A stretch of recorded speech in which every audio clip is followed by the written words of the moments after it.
Assalamualaikum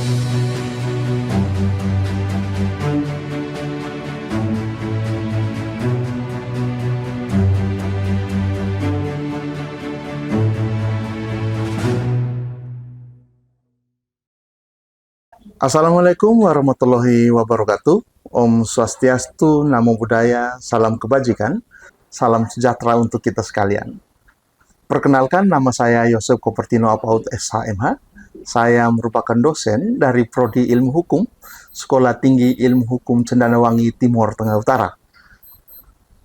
Penyusunan video ini dilaksanakan dalam rangka pernyataan diri dosen dalam unjuk kerja Tridharma Perguruan Tinggi bidang pengajaran. Izinkan saya pada video ini untuk menjelaskan salah satu mata kuliah yang saya ampuh, yaitu Hukum Pidana, sesuai dengan rencana pembelajaran semester atau RPS yang memuat 4 SKS. Dalam melaksanakan tugas sebagai dosen, saya berkomitmen menetapkan pembelajaran yang berpusat pada mahasiswa dengan pendekatan Outcome Based Education atau OB. Seluruh proses pembelajaran dirancang agar mahasiswa tidak hanya memahami materi, tetapi juga mampu berpikir kritis, menganalisis permasalahan hukum, serta menyusun argumentasi hukum yang logis dan bertanggung jawab. Perencanaan pembelajaran saya awali dengan penyusunan rencana pembelajaran semester yang mengacu pada capaian pembelajaran lulusan atau CPL dan capaian pembelajaran mata kuliah atau CPMK. Setiap kegiatan pembelajaran disusun secara sistematis, mulai dari materi, metode pembelajaran, penugasan, hingga berakhir pada evaluasi hasil belajar. Pada mata kuliah Hukum Pidana, materi pokok yang saya ajarkan meliputi konsep dasar hukum pidana itu sendiri, asas-asas hukum pidana, sumber dan berlakunya hukum pidana, tindak pidana beserta unsur-unsurnya, pertanggungjawaban pidana, alasan pembenar dan alasan pemaaf, percobaan, penyertaan, perbarengan tindak pidana, sistem pemidanaan menurut Kitab Undang-Undang Hukum Pidana Nasional, serta analisis kasus dan putusan pengadilan. Melalui materi tersebut, mahasiswa dibimbing agar mampu menghubungkan teori dan praktik penyelesaian perkara pidana itu. Dalam proses pembelajaran, saya menerapkan berbagai metode, seperti small group discussion, problem-based learning, case-based learning, project-based learning, diskusi kelompok, presentasi, dan analisis kasus. Mahasiswa juga didorong memanfaatkan Learning Management System atau LMS sebagai media pembelajaran, sehingga proses belajar dapat berlangsung secara tatap muka maupun daring. Evaluasi pembelajaran dilakukan secara berkelanjutan melalui partisipasi kelas, kuis, tugas individu dan kelompok, studi kasus, presentasi, portofolio, ujian tengah semester, dan ujian akhir semester. Penilaian menggunakan rubrik yang mengukur penguasaan konsep, kemampuan analisis, argumentasi hukum, serta keterampilan komunikasi akademik. Sebagai dosen, saya juga melakukan refleksi terhadap hasil pembelajaran melalui evaluasi ketercapaian CPL dan CPMK, serta umpan balik dari mahasiswa. Hasil evaluasi tersebut kemudian menjadi dasar untuk memperbaiki RPS, bahan belajar, metode pembelajaran, dan sistem penilaian agar kualitas pembelajaran terus meningkat sesuai perkembangan ilmu hukum dan kebutuhan masyarakat.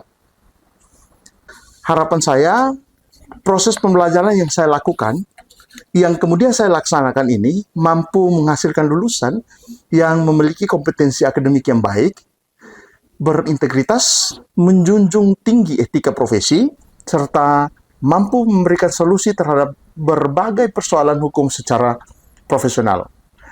Demikian penjelasan dari rencana pembelajaran semester atau RPS pada mata kuliah Hukum Pidana, dan selanjutnya akan dilaksanakan video praktik pembelajaran pada mata kuliah Hukum Pidana itu sendiri.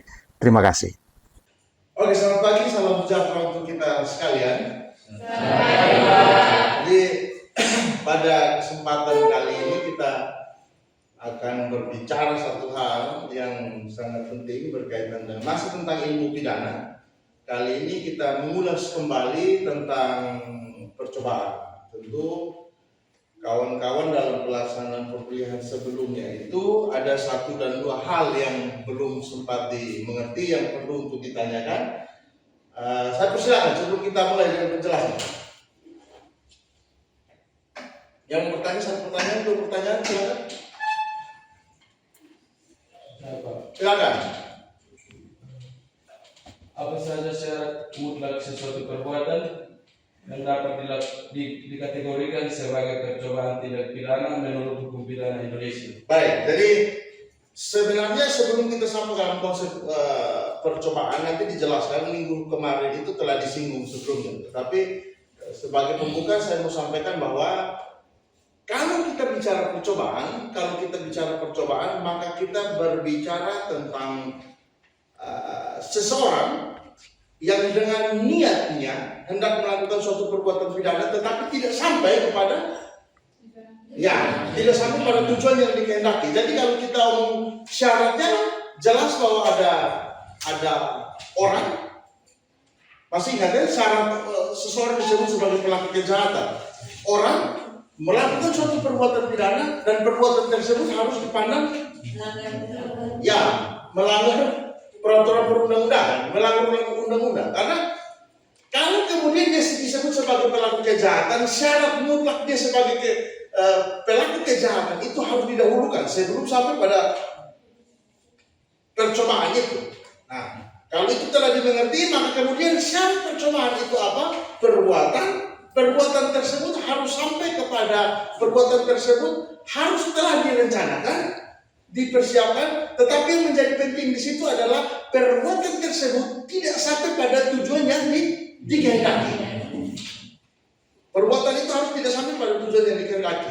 Artinya bahwa orang katakan si A hendak melakukan perbuatan pidana pembunuhan kepada si B. Tujuan yang dikehendaki adalah si B meninggal. Si B mati atau meninggal. Tetapi karena suatu keterbatasan, si B tidak jadi meninggal. Biasanya dalam konteks percobaan bisa jadi perbuatan tersebut terhenti karena adanya faktor eksternal dan internal. Kalau faktor internal jelas bahwa dia yang sendiri menghentikan perbuatan niat, dan niatnya tidak sampai selesai karena dihentikan oleh diri sendiri. Tetapi dalam konteks percobaan seperti ini tidak dapat dikategorikan sebagai percobaan karena ujung akhirnya adalah soal pemidanaan. Dia tidak dapat kemudian dipidana dengan alasan bahwa dia menghentikan sendiri. Karena memang tidak ada yang tahu. Tidak ada yang tahu dia hendak melakukan suatu perbuatan jahat dan lain sebagainya. Kalau kemudian misalnya dia berhenti karena niat pribadinya untuk berhenti, nanti selesai. Tidak dapat dong dipidana. Ya, tidak dapat dipidana. Sementara kalau kemudian dia dapat dipidana, unsur yang paling penting ini. Adanya niat untuk melakukan, adanya pelaksanaan tindak pidana, kemudian tindakan tersebut tidak selesai bukan karena kehendak dari si pelaku, tetapi karena dihentikan oleh orang lain. Ini garis besar. Secara umum ini garis besarnya. Jadi yang agak sedikit krusial itu adalah tentang dia tidak boleh berhenti karena niat pribadi. Karena kalau dia berhenti karena niat pribadi, ya selesai. Anda tidak bisa menuntut dia sementara Anda tidak tahu bahwa siapa yang melakukan. Oh, saya mau bunuh si A, tapi kemudian tengah jalan saya berhenti. Niat itu terhenti karena tidak jadi, kasihan saya pukau. Maka dia berhenti.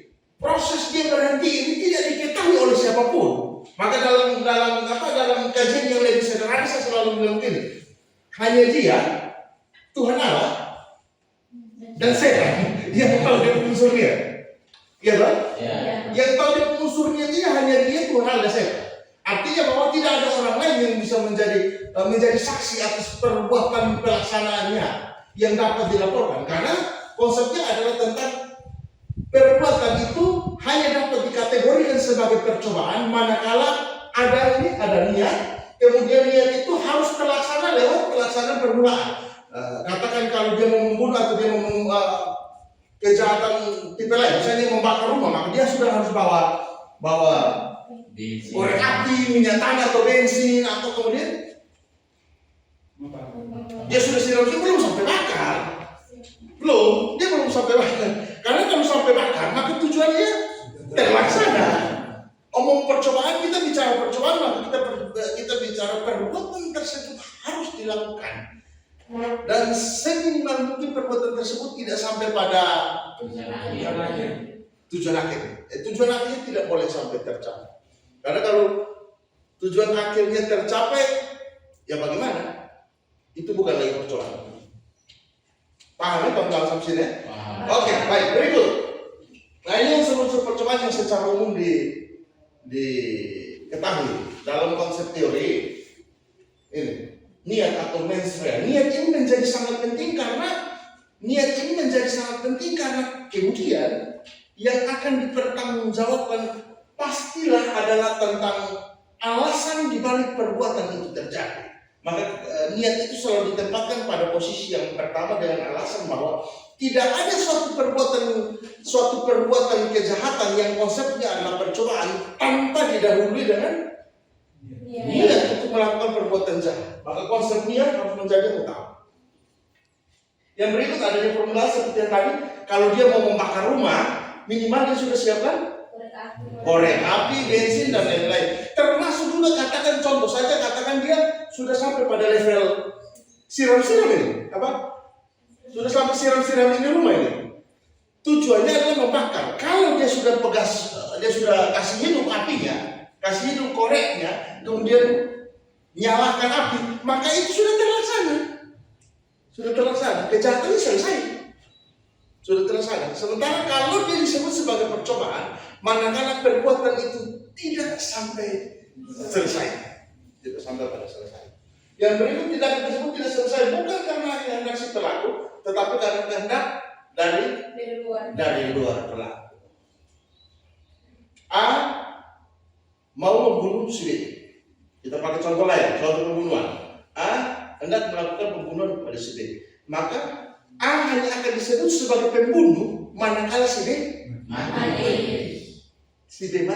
Si B tidak mati dengan alasan apapun terhadap si A, tidak dipandang sebagai pelaku kejahatan pembunuh, tetapi dipandang sebagai pelaku kejahatan percobaan pembunuhan. Kok bisa percobaan, Pak? Ya karena memang korbannya tidak mati. Kalau kemudian korbannya mati, maka terpenuhilah unsur perbuatan pidana pembunuhan. Karena kalau kita bicara ilmu pidana, kita bicara ilmu tentang keterpenuhan unsur pidana. Anda hanya akan disebut sebagai pelaku pidana, pelaku pembunuhan, manakala pasal pembunuhan terpenuhi. Pasal pembunuhan terpenuhi. Di pause. Baik kawan-kawan sekalian, jadi setelah kita paham tentang unsur-unsur percobaan, maka selanjutnya itu kita bicara satu hal yang juga menjadi penting, itu tentang macam-macam percobaan. Sebenarnya kalau kita bicara macam-macam percobaan, ini banyak sekali. Saya kasih contoh. Yang pertama itu misalnya tentang percobaan yang tidak mampu. Dalam penjelasannya disebutkan di situ bahwa percobaan yang tidak mampu itu adalah percobaan yang adalah upaya melakukan tindak pidana yang tidak mungkin terwujud. Dalam konsep teori dia sebutkan di situ bahwa meskipun niat si pelaku untuk melakukan kejahatan, tetapi karena kondisi tertentu yang tidak memungkinkan, maka perbuatannya tidak dapat dianggap sebagai percobaan. Ada contoh yang disebutkan, seorang yang berusaha meracuni orang lain dengan obat yang sebenarnya tidak beracun. Dalam kasus ini meskipun pelaku berniat jahat, tetapi karena obatnya tidak berbahaya, maka perbuatannya tidak dapat dikategorikan sebagai percobaan. Konsepnya begini, bahwa percobaan yang tidak mampu ini keadaan di mana orang telah memiliki niat untuk melakukan suatu perbuatan pidana, melakukan suatu perbuatan jahat, tetapi ternyata perbuatan tersebut tidak dapat dipandang sebagai percobaan manakala ada keterbatasan sarana, alat yang dipakai. Saya mau dalam contoh yang saya buat dalam konsep ini, si A hendak meracuni si B. Tentu kalau kita ngomong racun, yang harus dipersiapkan oleh pelaku kejahatan adalah racunnya. Katakan racunnya ini ditaruh di dalam minuman, es teh kah, kopi kah, atau apakah bentuknya. Tetapi kemudian ternyata yang dia taruh, dia sudah sediakan bubuk racun, tetapi ternyata yang dia taruhkan ke dalam gelas itu bukan racun. Jadi Om Bos ambil salah, bukan racun. Yang dia taruh gula saset. Padahal dia gula saset. Lu minum ini sedikit seperti ini. Ternyata dia minum. So, dia santai. Kenapa? Karena pelaku ternyata niatnya ada, pelaksanaannya telah terjadi, tetapi alat yang digunakan. Jadi kita bicara tentang kompetensi alat, sarana yang dipakai itu tidak memadai sehingga orang yang dikehendaki untuk sampai pada tujuan akhir perbuatan tidak sampai. Habis minum ini orang kok tidak mati-mati, kok dia makin gacor gitu. Ya toh? Minum kan setelah orang minum ini kita katakan si A hendak membunuh si B dengan racun. Oke, ini racun yang saya kasihkan ini adalah racun dengan dosis yang aduhai. Sekali minum paling 5 menit busa keluar kan. Ternyata setelah pasang dengan harapan bahwa ini orang akan mati, dilihat, oh ini kok tidak mati-mati, kok dia makin cerewet. Dia tanya balik, om tadi taruh gula berapa banyak? Kenapa? Terlalu manis.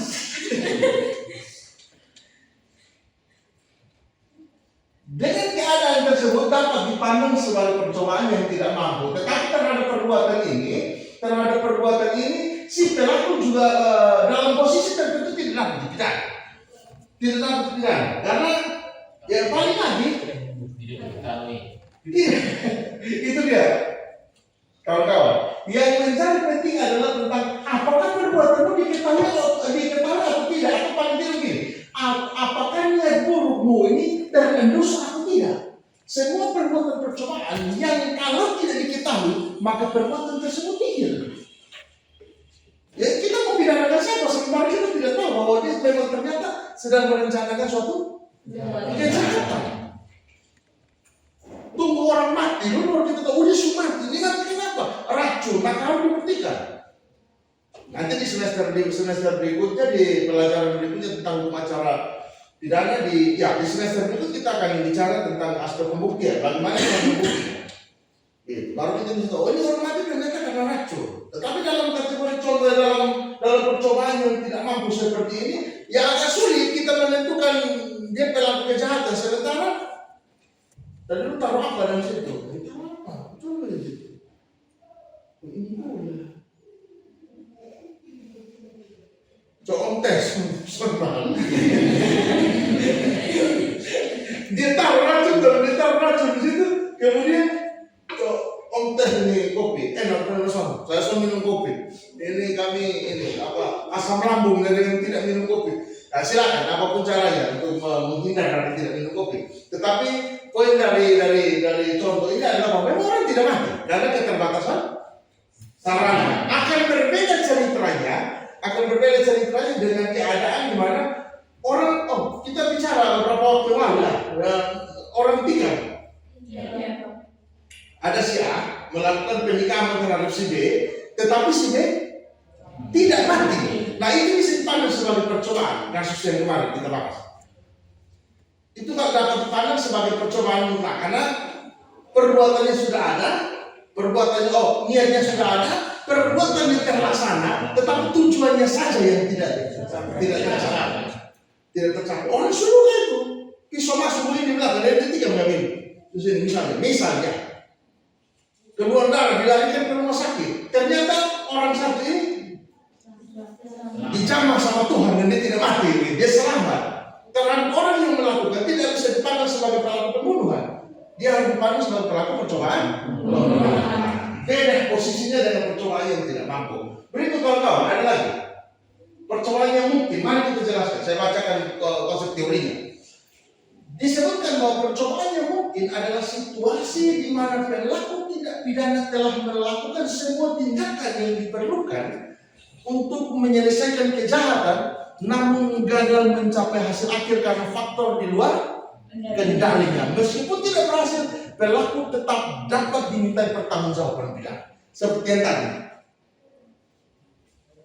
menikah dengan tujuan, dengan harapan agar matinya orang ini, tetapi ternyata orang ini tidak mati, maka pelakunya tetap dapat dimintai pertanggungjawaban. Karena niat dan perbuatannya sudah selesai, tujuannya saja yang tidak tercapai, tetapi perbuatan dan pelaksanaan ini, niat dan pelaksanaan selesai. Sampai cari itu orang suruh bagaimana tikam, ada kasus misalnya, ada kasus beberapa waktu yang lalu, itu ditikam menggunakan ini apa? Tofa, apa itu? Alat untuk tofa rumput, tajam itu. Ditikam, ternyata pas mereka bermasalah di kebun. Memang dia sudah ancam orang untuk melakukan mau kasih mati orang ini, mau dibunuh orang ini. Ternyata di kebun mereka memang sebelumnya itu sudah ada yang namanya pertikaian, cekcok salah mulut begitu. Cekcok salah mulut. Oh, mati kau, kali ini saya tikam masih mati. Ternyata sampai di kebun tikam betul dia lakukan pernikahan itu, tetapi tofa itu masuk tidak sampai menembus isi perutnya keluar tidak, hanya untuk goresan karena memang ombos yang satu ini bagus pinggangnya jadi pas ya ini kejadian nyata di Maluku Timur bagian ke atas 8 Maluku Timur bukan ya? Iya. 8 bukan di Komi Utara. Jadi itu ditikam, tapi karena pergerakannya agak cukup mantap begitu, jadi itu tofu masuk segini sipit, luka iya, dikejar-kejar iya, dengan harapan saya kasih mati. Tapi karena perbuatan itu kemudian terhenti karena orang lain yang menghentikan. Ada segerombolan pemuda yang kebetulan melintas di situ, akhirnya dipeganglah si pelaku penikaman ini. Oh, tidak bisa disebut pelaku percobaan penikaman, orang penikaman dia sudah jalan, ya dong. Percobaan penikaman itu kalau mengancam. Ini kalau ya saudara, kalau kita di sini ini kau setan maksud kali ini. Jadi itu percobaan. Tapi kalau sudah orang suruh maka itu tidak lagi dipandang sebagai percobaan. Harus dipandang perbuatan tidak selesai. Perbuatan telah ada, hanya saja ya tujuan yang dikehendaki. Sebenarnya rumusan percobaan konsep yang paling sederhana itu saja yang dipegang. Yang berikut, percobaan yang gagal. Ini ada satu lagi yang lain. Disebutkan bahwa percobaan yang gagal itu terjadi ketika pelaku tidak berhasil mewujudkan niatnya untuk melakukan tindak pidana. Meskipun upaya yang dilakukan, hasil akhirnya berbeda dengan yang direncanakan. Contoh, dalam tulisan itu saya sebutkan. Dalam kasus percobaan yang gagal, misalnya pelaku belum dapat dikenai hukuman setimpal dengan tindak pidana yang direncanakan, namun dapat dikenai hukuman atas percobaan tersebut. Jadi biasanya percobaan yang gagal ini contoh yang paling sederhana adalah misalnya ada suatu keadaan di mana seseorang mau melakukan pernikahan, bacoklah karena suatu keadaan adiknya kena pukul, datang lapor kakaknya. Kalau dia punya adik datang dengan tidak pidana yang direncanakan tidak selesai dilakukan ataupun gagal sekaligus. Berikut, untuk dapat dikenai pertanggungjawaban pidana, pelaku percobaan harus memenuhi unsur-unsur percobaan yang diatur dalam Kitab Undang-Undang Hukum Pidana. Selain itu, pelaku juga harus memiliki niat untuk melakukan tindak pidana tersebut. Nah, mari kita ulas secara lebih rinci. Bahwa artinya dalam konteks seseorang melakukan perbuatan percobaan, seseorang melakukan perbuatan percobaan kejahatan, yang dapat dimintai pertanggungjawaban secara sederhana begini kawan-kawan. Hanya mereka yang melakukan kejahatan dan pelaksanaan kejahatan tersebut telah terlaksana meskipun tujuan yang dikehendaki tidak tercapai, tetapi niat, pelaksanaan dan bahkan perbuatan telah terjadi dalam pelaksanaan. Saya kira ini saya menjelaskan berkali-kali supaya menjadi pengingat bagi kawan-kawan bahwa dalam konteks percobaan tidak bisa orang dipidana kalau dia tidak melakukan perbuatan apapun. Dia tidak melakukan perbuatan apapun. Atau kalaupun dia melakukan perbuatan yang diduga sebagai perbuatan jahat, tetapi tidak mengeksekusi perbuatannya sampai akhir, maka orang tersebut tidak boleh dipidana secara hukum. Kenapa begitu, Pak? Ya karena tidak memenuhi unsur. Konsep orang dipidana dalam ilmu pidana itu sederhana sekali. Jangankan kasus percobaan, perbuatan apapun yang dilakukan, dia harus memenuhi unsur pemidanaan, unsur pidana. Masih ingat ya unsur pidana? Unsur pidana ini kan artinya bahwa perbuatan tersebut harus selaras dengan apa yang telah dituliskan dalam peraturan perundang-undangan. Nah, keterpenuhannya adalah keterpenuhan unsur materi. Keterpenuhannya adalah keterpenuhan unsur materi. Maka ketika seseorang melakukan suatu perbuatan pidana, maka perbuatan tersebut harus memenuhi unsur-unsur perbuatan pidana itu. Nah, kalau unsur perbuatan pidana itu terpenuhi, baru dia dapat dipidana, dapat diminta pertanggungjawabannya. Kalau perbuatan percobaan dipandang telah selesai dan dapat diminta pertanggungjawaban, manakala terhadap perbuatan tersebut juga terpenuhinya niat pelaksanaan sampai pada perbuatan itu sampai selesai. Telah dilaksanakan itu. Soal tujuan akhir tidak tercapai, ya itu konsep percobaan. Konsep percobaan memang namanya saja percobaan. Artinya bahwa memang dia hendak melakukan sesuatu yang mau dikehendaki tapi tidak sampai pada itu. Jelas kan, ya?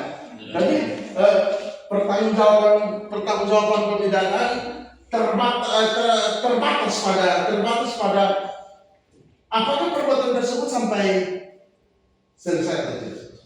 Apakah perbuatan tersebut menimbulkan korban atau tidak. Karena biar bagaimanapun pertanggungjawaban pemidanaan itu juga dilihat, salah satu juga dilihat adalah apakah perbuatan itu memberikan dampak korban atau tidak. Apakah ada korban dari perbuatan itu atau tidak. Tidak bisa digunakan alasan bahwa hanya luka sedikit saja. Ya betul, Pak, memang saya menghitam, tapi kan tidak masuk di ini, Pak, hanya sedikit, tidak bisa. Ada tidak bisa pakai alasan hanya goreng sedikit, kemudian itu dipakai sebagai alasan, tidak bisa, karena hanya kegoreng sedikit, tidak bisa. Dia tidak pakai istilah kegoreng sedikit, tidak pakai. Definisinya adalah perbuatan itu harus terlaksana dan perbuatan tersebut itu dipandang sudah selesai dilaksanakan, hanya tujuannya saja yang tidak. Konsepnya sesederhana itu, kawan-kawan.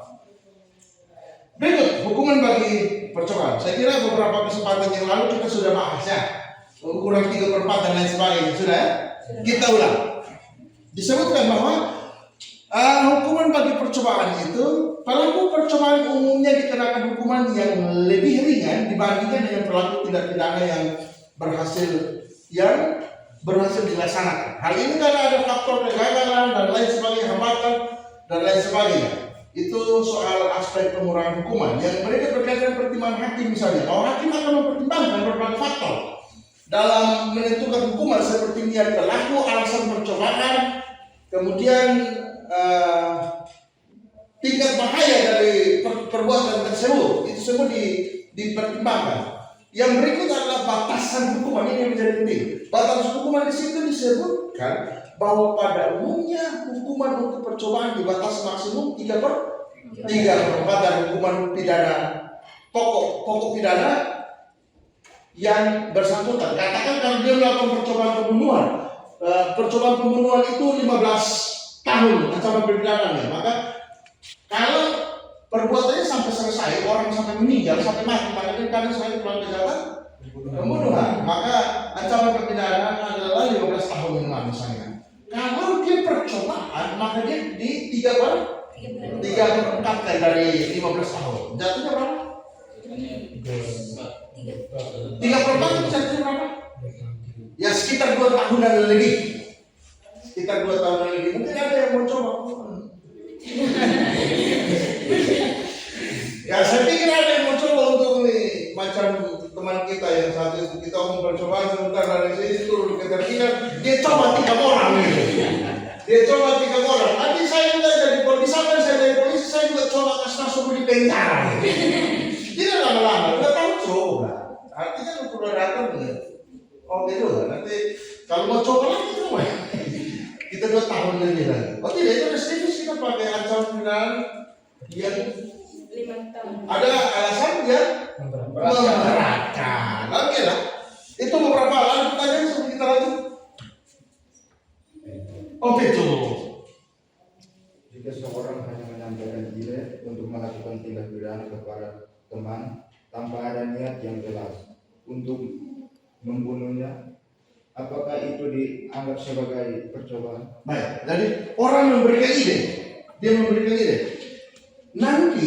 Nanti di pertemuan yang berikut, itu kita bicara tentang turut.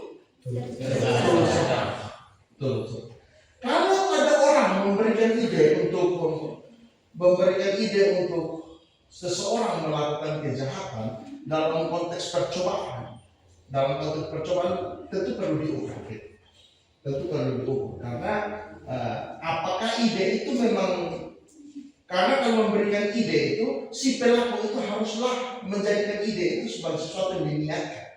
Kalaupun ide yang diberikan itu sampai pada terlaksana dalam konteks ilmu hukum pidana, bisa juga dipandang sebagai keterlibatan dalam suatu perbuatan pidana, karena dia memberikan pandangannya untuk terjadinya suatu kejahatan. Nanti di konsep yang lain itu bisa dipandang sebagai juga terlibat dalam suatu rangkaian kejadian perbuatan pidana. Karena biar bagaimana Om Peti bilang itu, kalau menurut saya sebaiknya hentikan dia. Itu. Tapi saya ngomong itu bisa dalam konteks ini kan Anda juga dipandang sebagai orang yang memberikan ide. Yang lagi viral kita hari ini adalah matinya Dokter Ica. Dokter Ica. Hari ini viral kita sini kan matinya Dokter Ica. Dokter Ica ini kan dalam beberapa konteks tertentu ini dia bunuh diri sendiri. Maka yang harus bertanggung jawab dia sendiri harusnya. Ya Pak. Tetapi ada yang melatar belakangi sampai pada tingkatan bunuh dirinya. Jadi dia tidak serta-merta bunuh diri. Kalau dia serta-merta bunuh diri, maka pertanggungjawaban pidana tidak bisa dilakukan karena pelakunya dia, korbannya dia. Yang diusut bukan itunya, yang diusut bagaimana kemudian, kenapa atau alasan apa yang melatar belakangi sehingga dia memilih untuk mati bunuh diri. Maka cerita di belakangnya, cerita sebelum sampai pada kejadian bunuh diri ini yang perlu ditelusuri, begitu mungkin. Dan kalau pertanyaan apakah ini bisa dipandang sebagai kalau percobaan, ya mereka sepanjang turut terlibat dalam proses itu segalanya bakal diusut. Tapi kan dia yang memberikan ide, memang ini kenapa kalau memberikan ide tidak bisa dipidana? Apa dipidana? Sepanjang ide tersebut segalanya adalah apa? Tentang bagaimana cara membuktikan. Ujung akhirnya adalah membuktikan keterlibatan dari kita, membuktikan keterlibatan dari para pihak ini, orang-orang ini. Saya kira itu mungkin. Ada lagi Pak? Pas ya? Oke. Baik. Mau di sana? Mau di cukup? Oke. Paham beda? Oke. Berikut. Kalau percobaan seperti yang tadi kita sebutkan di situ bahwa percobaan adalah tindakan yang dilakukan dengan tujuan melakukan suatu tindak pidana namun gagal untuk mencapai hasil yang diinginkan. Pembantuan di situ, biar saya bisa mengakomodir pertanyaannya Om Petrus, disebutkan bahwa pembantuan itu dipandang sebagai tindakan membantu, mendukung atau memfasilitasi orang lain dalam melakukan tindak pidana. Meskipun pelaku utama berhasil menyelesaikan aksinya, tetapi Anda tetap dapat dipandang sebagai orang yang turut terlibat dalam membantu pihak yang membantu. Nah, perbedaan utama di situ disebutkan bahwa percobaan terjadi saat pelaku gagal menyelesaikan tindak pidana, sedangkan pembantuan terjadi saat pelaku lain membantu tindak pidana yang berhasil dilakukan. Saya kira ini beberapa hal yang dapat saya sampaikan. Kesimpulan dari pertemuan kita kali ini adalah tentang kalau percobaan konsepnya seperti yang tadi sampaikan, bahwa ada niat, ada pelaksanaan permulaan dan sampai pada tahapan tidak selesainya perbuatan kejahatan tersebut, tidak sampai pada kejahatan tersebut. Oke, saya kira ini saja dapat saya sampaikan untuk kesempatan pertemuan kita pada hari ini. Kalau ada pertanyaan silakan. Kalau tidak lagi saya cukupkan saja. Terima kasih untuk kesempatan kita pada siang hari ini. Saya tutup dengan Assalamualaikum warahmatullahi wabarakatuh. Selamat siang, salam sejahtera untuk kita sekalian. Shalom.